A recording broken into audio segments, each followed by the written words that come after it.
नमस्कार फ्रेंड्स, आपण को आउ एक नुआ वीडियो को नहीं यूट्यूब गुरु उड़िया को स्वागत। ओठ केवल आम हस को नुहे बरं आमर व्यक्तित्व को मध्य प्रकाश करिथाय। किंतु शीत दिन सुखिला पवन बहुथिबारु आमर त्वचा सहित आम ओठर मध्य आर्द्रता कमी जाइथाय। सेथिपई साधारणतः शीत दिन रे ओठ फाटिबा आरंभ होइथाय।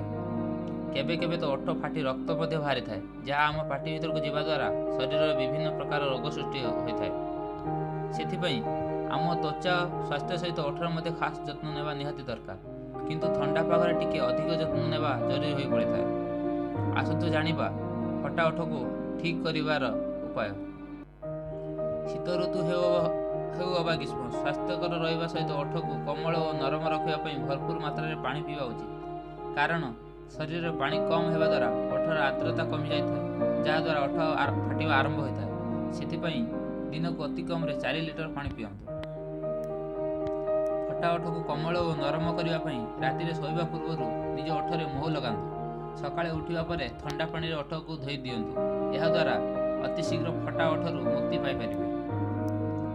फटा ओठ को ठीक करने गोलाप जल और ग्लिसरीन बहुत लाभदायक। प्रतिदिन शोवा पूर्व गोलाप जल और ग्लिसरीन को समान परिमाण में मिसाई फटा ओठरे लगाइबा द्वारा शीघ्र उपशम मिलता है। आंगुठी टिके देशी घी नहीं ओठरे हल्का मसाज करंतु। यह द्वारा रक्त संचालन बढ़ी थाए और ओठ फाटिबा समस्या मुक्ति मिलता है।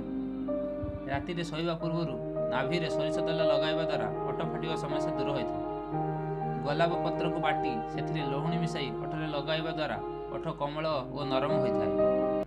वीडियोटी जदि भल लागला लाइक करंतु, जदि किछि राय देबार अछि कमेंट करंतु और शेयर करंतु सेही मानको जेउ मानकर यार जरूरत अछि। शेष रे